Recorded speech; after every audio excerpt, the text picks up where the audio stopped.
And now, as we venture into our next segment, a fireside chat on the journey through legal and compliance challenges, we are fortunate to be joined by a pair of distinguished experts today.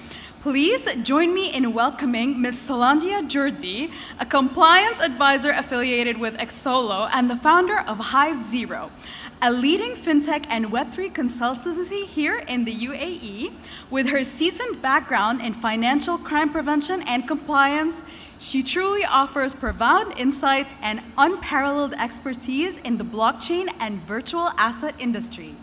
Joined by Ms. Baiba Broka, the Exolo legal advisor and a member of the governing council of the Unidroit, an international institute for unification of private law.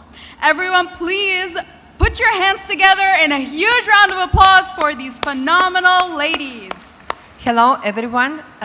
First of all, we are tremendously happy to have this opportunity to talk to you about our new journey with our new client, Exolo, which is a diamond sponsor of this event. And let us introduce, first of all, with ourselves. So my name is Baiba Broka, and I'm a legal advisor to the project Exolo we are representing today. My background is, so if I look to the joining space of blockchain and digital assets, it goes back to the 2015. It's comparatively quite early stage, and today already I'm happy to be part of quite many successful projects operating within the space.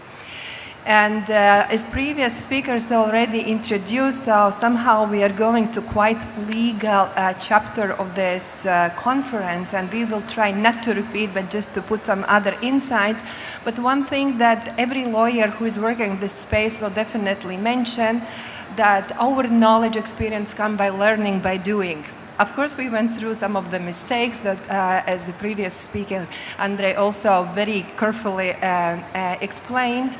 But at the same time, we are proud to have this experience already today that we can share and we can advise for new projects which are just considering entering the market.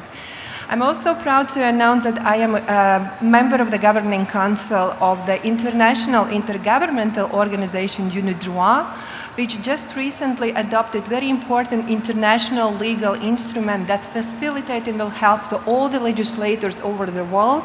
It's called Digital Assets and Private Law, and this is something that relates to the private law part of the industry. So, and Solandia, introduce about yourself, please. Thank you, Baiba. I'm very also happy to be here at Crypto Expo representing our client Exolo and furthering the mission of legal and compliance and being to build a properly regulated framework for virtual asset businesses.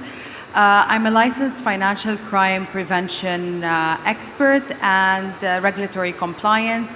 These are my field specialties, and what I help is virtual asset service providers and businesses within this space to build a regulated framework, operate within the regulations, operate sustainable and scalable licenses and business operations, what can be good for now and the future, and be able to do it within a regulated framework.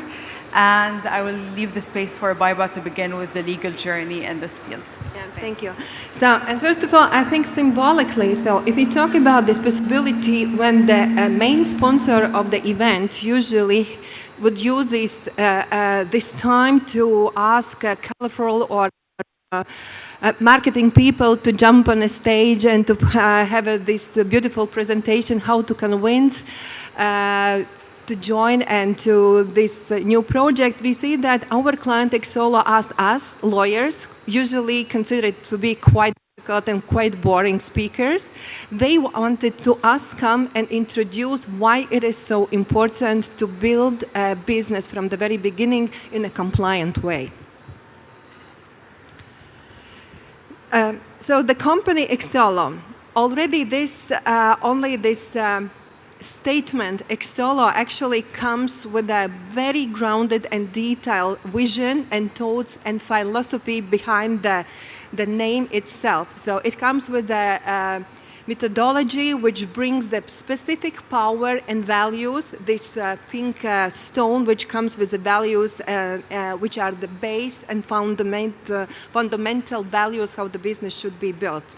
And as we see also, many are saying that the digital assets and blockchain is revolution, which I usually try to say it's not really revolution, because the revolution always comes with something that you are destroying and start building from the scratch. Blockchain technology, you will agree, it is re-evolution because it's building something much better on existing grounds already. What is this journey to compliant crypto business? As we told already, as we told already, we do believe that compliance is the key to build the trust. And trust is something what is very important to be successful in long term, whatever business are you doing. And when we talk about trust, we have to have that our customers trust us, that our partners trust us, that regulators trust us, and that governments trust us. And all these values are very important, how to start business, how to start to build the business. What are those impacts on a market? So governments usually, when they're evaluating businesses related to digital assets, they think, so there are different approaches in the place already. Some of the countries recognize it as absolutely legal business. In some of the countries, they say it's absolutely legal. Even more, we have licensing and authorization requirements in place, very sophisticated and detailed rules and regulations in place. In some of the countries, there's still partial ban to everything what relates to the digital assets, and there are still countries where there's a general ban, everything what relates to digital assets. Governments usually try to approach cryptocurrency exchanges, also traditional financial institutions, and service providers and miners. If you look at these big three groups, how they initially, first of all, governments and regulators would look at businesses and in which industries to start, impose, or imply regulations. As you see here, we see some of these regulatory categories. So the first of all is using all kind of tax policy. This is the easiest way, and if you look to the different countries, so all countries first of all decided that we have to have taxes in place, at least if we are not experienced enough to see how we can really supervise and regulate, at least we can tax this business. And probably this maybe is not the wrong way to start with. Requirements what relates to combating anti-money laundering regulations in place, and also combating terrorism financing. And also today, even in those countries where there's no specific rules and regulations in place which relates to digital assets, there are always in each of the country requirements which relate to AML policies in place. Third is consumer protection law. This is also something very important which every company which is trying to enter the market of the blockchain space have to take in consideration very seriously. And as we see like in markets in United States of America or European Union, all the rules that relate protection of consumers against unfair contractual terms, dispute resolution, warranties, they are very detailed regulated already, and they do have place also in all the businesses of digital assets. Licensing and disclosure requirements, proprietary rights on digital assets. As I told also, this is something very important because most of the time when we lawyers talk about the digital asset business, most of the time we talk about regulatory requirements which related to incorporation, setting up businesses, regulations, anti-money laundering. But of course, there is a big part of the business which goes back to the private law, proprietary right of digital assets. Who can have custody, who can have control over the digital assets, how the transfer of proprietary rights can be done, what are the rights of creditors in case of insolvencies. So those questions, of course, became very significant if you look back to the very difficult year for crypto industry, 2022, when we saw many many of the significant players within the market who collapsed, and those questions were arised. Sorry, coming back a little bit, skipped. Then we talk about insolvency issues, as I mentioned, also intellectual property issues. We talk about data protection, private issues in general law. So all these different parts of the legal aspects are very important, which we try to analyze every time when we are dealing with some new initiative and new business plan. And this is just like a puzzle of all different legal terms and issues which we usually discuss when we have to start building and advising our clients how this journey will start and through how many different angles we have to navigate in order to reach something that we really trust and which is compliant. As I mentioned also, the part of the private law, which is still not so detailed regulated what relates to digital assets. So I'm happy to announce that on 10th of May 2023 of this year, so the International Intergovernmental Organization, where we have 69 member countries, so we adopted this new international legal instrument, which is soft law, which is a guidance document called the UNIDROIT Principles of Digital Assets and Private Law. And this is very important document because the main role is to facilitate each the national legislator to modernize existing proprietary rights, to acknowledge that digital asset can be object of a property, that it can be something that we can own, that we can inherit. So, and of course, through this prism, we have to also look at all the existing laws which we have to be modernized. Here I'm providing the list of the 10 things that we always going through with each of the clients when we try to decide the proper legal wrapper for the business idea. So first of all, legislatory regime where we want to go. What are the oversights? What are the institutions? In particular jurisdiction we will need to deal with. What is the definition of virtual asset service providers? And again, if we talk only about this one aspect, there are many differences around the world when we try to define which activities fall under the definition of virtual asset service provider. And what are the exemptions for these definitions? Then we have to evaluate registration process. We have to evaluate application process. We have to deal with the fit persons and proper persons which have to be also included in the process of establishing a business. We have to study and inform and understand what will be ongoing requirements to maintain the business, reporting requirements, what is and also we always try to inform our clients what could be fines and legal consequences in case we are violating some rules or not following the rules. So here you have a picture of the different jurisdictions, as we called popular jurisdictions, which many of our clients try to evaluate or as businesses are establishing. Of course, if we go to European Union, so there is one of the pioneer countries, Malta, Liechtenstein, also today Germany, Lithuania, Estonia are still countries where are the specific rules and regulations in place. Then BVI, British Virgin Islands, Caymans, United States. Then we see also, and of course today being here in Dubai and living last 4 years here in Dubai, I want to also emphasize that United Arab Emirates is one of the most important places in the world, and at least defining to be this active hub where the businesses can be incorporated and managed. Different types of crypto businesses, as you see also what relates to all kind of different licensing requirements and maintenance as well. So crypto exchanges, payment solutions, trading companies, security token issuance or initial token issuance companies, mining companies, gaming industry. So all these different branches all go back to regulations which involve the virtual asset service providers.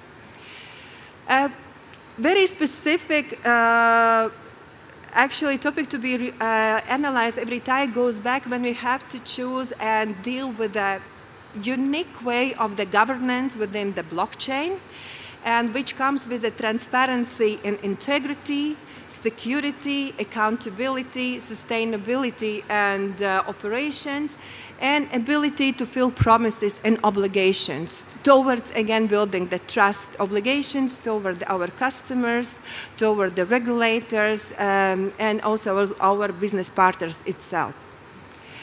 There are also some of these puzzles which we have to go when we talk about crypto governance, how we can do and what kind of legal structures we can find, decentralized autonomous organizations, different types of limited liability companies, investment funds, venture funds. So there are, based on the business models, of course, there are different possibilities. How can we structure also business? Decentralized autonomous organizations is something which is very popular, and from legal perspective, there's still some of the questions how these organizations should be regulated, and we do see some of the regulations in place, like in United States and Wyoming State, where you can incorporate DAO in a form of limited liability company, or in Marshall Islands also. So in coming years also, like in European Commission, also European Law Institute is right now setting up a very detailed guidelines how we should look and regulate this DAO within the commercial law of the European Union. So, and as I'm coming back, so this Exolo power stone with the values, so what we are going, so when we look to our business and when we are inviting customers to join our product, so we are providing guidance, we are providing engagement, education, and knowledge. We provide secure services, diverse services, and simple services that everybody can understand and follow. And now we will a little bit introduce with the Exolo crypto exchange. What you are going to see that also, as all businesses, our benefit is how to maximize profits through the very secure and reliable services provided from the technological point of view on a secure and proper way, to avoid scams and to guarantee that all the listed tokens have been evaluated and checked before we offer for our customers. Stress-free also, so all the regulations and guidance are clear and understandable, and we will provide also our customer service, and also to be in the front of the other competitive environment in the future. And now, so I will ask also to Solandia to introduce you with the anti-money laundering aspects, which are very important for the business as well. So, and what the hurdles we are facing in that sense. Thank you, Baiba. Yes, I have mine. I would like to re-emphasize on what you said regarding it not being sometimes easy or interesting to listen to legal and compliance sessions with the technicality. We understand that it has a lot of burden or hassles, but I see year after year, especially in these conferences, that there's more conceptualized understanding in the field. People are more inclined to learn about it. It has become so much of a necessity rather than a luxury, because before we used to see legal and compliance more as a luxury, and we can just settle with the company setup and get our way with it. Now it's a necessity. You cannot now operate any digital asset business without a proper legal and compliance structure. So I like the engagement and the progress that has been made in the past few years regarding this matter. So my part of the presentation is about anti-money laundering and regulatory compliance in the digital asset space. So there has been a very growing need for anti-money regulations in this space. As we know, the reasons are infinite, but we pinned it down to 8 different reasons. First, there's a lack of regulatory standards across all jurisdictions. Every jurisdiction, when it comes to digital asset businesses, they have their own regulations, they have their own regulatory reporting standards, they have their own framework. So there has been a lot of differences. And when it comes to anti-money laundering regulations, businesses are confused. How do we implement the proper KYC and transaction monitoring? How do we set up in a compliant manner? How do we report? How do we identify red flags? How do we build something that's sustainable? If we are operating in one jurisdiction, how can we get a license in another jurisdiction? So the need for anti-money laundering regulations that are relatively universal has been growing exponentially in the past few years. And this is why us as financial crime experts come into place to help businesses really understand what is lacking, what has been done and can be improved, and how we can make it sustainable. Because the need for anti-money laundering doesn't only begin when the business begins or stops at a certain point, but it's about sustainability, being able to help a business in basically every stage that it is in. Because there's no time that the business says, you know what, I'm gonna relax on my anti-money laundering internal policies and procedures and let it go, because what might be sustainable today might not actually be sustainable tomorrow. So it's very important to work on that, and that's why this happens in parallel with the growing need for anti-money laundering regulations. So when it comes for licensing regimes, and as Baiba previously said, that there are a lot of jurisdictions where you can build your business, and most of my clients always ask, where's the best place to build our business? And it all depends on the business operations. It depends where do you see yourself more in, depending on your business operations. What is your target markets?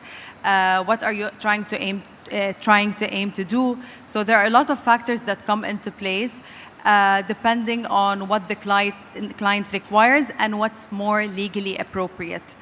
At Exolo, we look into what is sustainable, what is achievable, and what is measurable. Because when we want to think of jurisdictions we want to operate in and license in and target markets in, we look at such jurisdictions that really allow us to grow. Because some businesses can set up in any jurisdiction, and later on the jurisdiction may not be feasible. So there's legal, compliance, business operation costs that actually might not go anywhere. So there are a lot of factors that come into place when we think of the proper license to go with for our clients. So when we talk about anti-money laundering regulations, or when you see news on LinkedIn that there are countries that are now gray listed, countries that are blacklisted, countries you cannot operate in, new virtual asset regulations, we always come back to FATF, which is the Intergovernmental Body on Combating Financial Crimes, and other international bodies. It's very important to know that when there is anti-money laundering regulations coming into place, it's always important to check what FATF has said, Financial Action Task Force, and in parallel check what international and national jurisdictions say in order to have a better idea. So I always encourage learning and education when we want to understand what are the latest AML and CFT regulations coming into place. KYC and KYB in digital asset businesses. I'm very proud to say that at Exolo, KYC and KYB is taken very seriously, because it's very important today to operate a digital asset business, to know your customer, to know your business, to know who you are working with. And if you're working with a business, to know who is its ultimate beneficial owners, to know who are the third-party associates in the business. And if you are working with individuals, to know which country they are coming from, what nationality and residency they have, what occupation, what's their source of funds, their source of wealth, to do a PEP and sanction screening on them. So KYC and KYB need has been growing a lot. And in most of the jurisdictions where you get licensed, it's not only KYC that is required, but it's how you set up your KYC, how you set up your tier levels, how you get triggered on a certain red flag and how you mitigate it. Because it's one thing that we sign up with a KYC vendor and we say we are doing our KYC.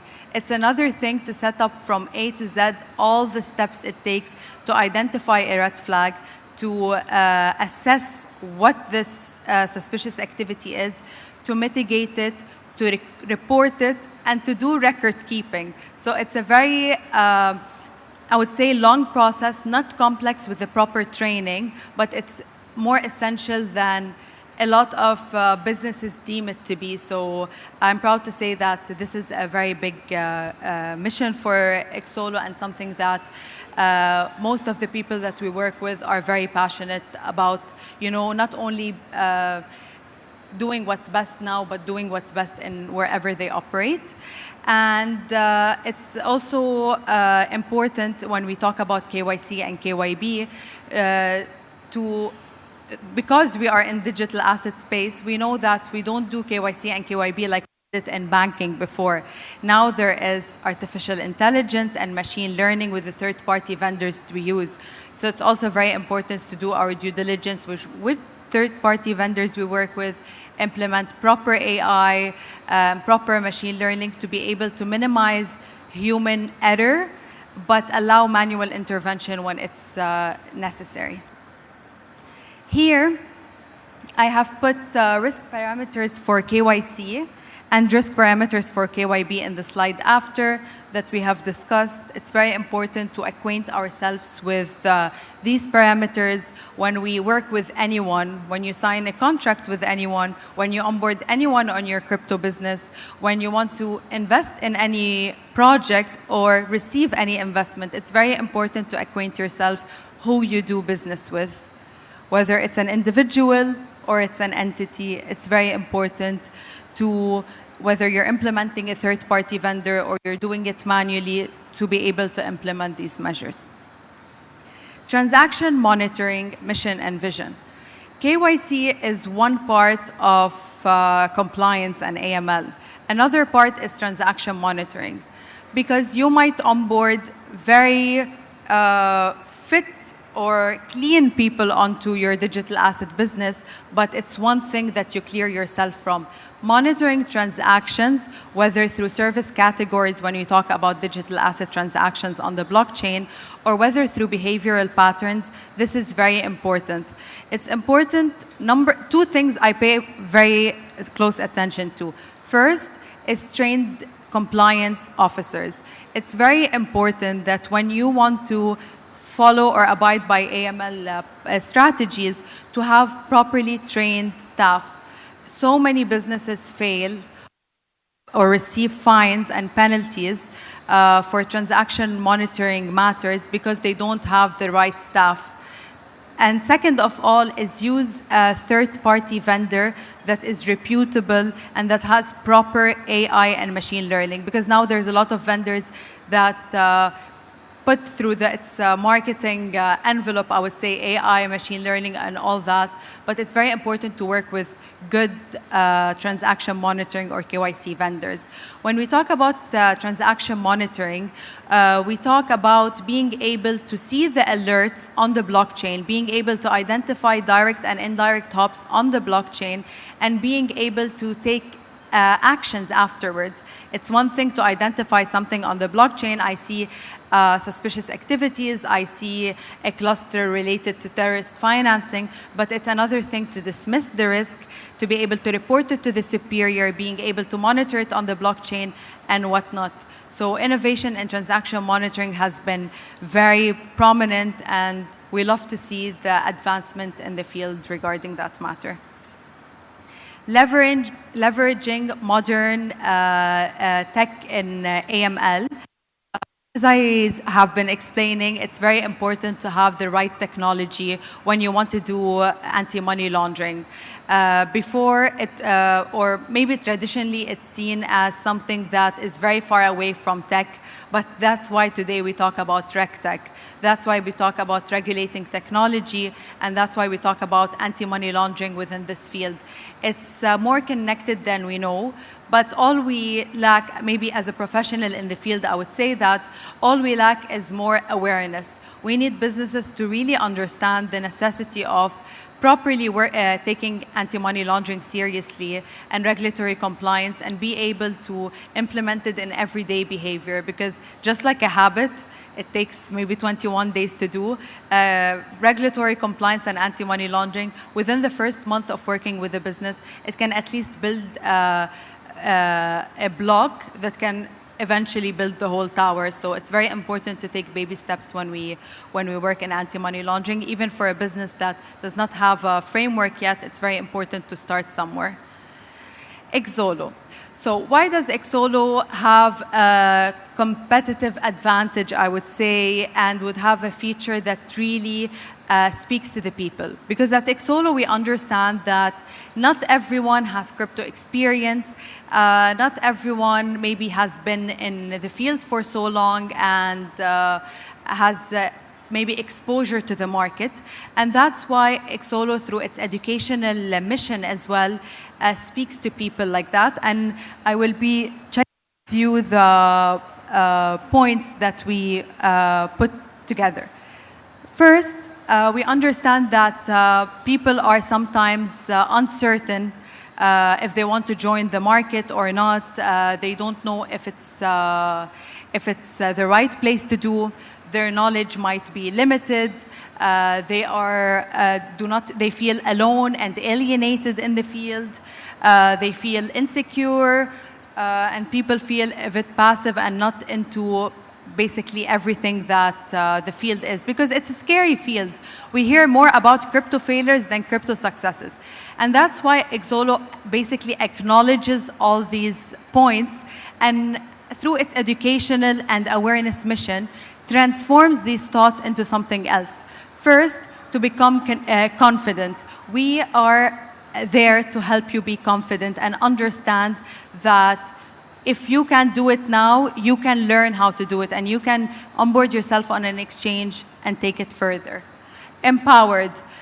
Empowered because we have the tools and the techniques on the exchange to allow you to feel empowered and try it for your own. Connected. Join, learn, and trade. Why connected?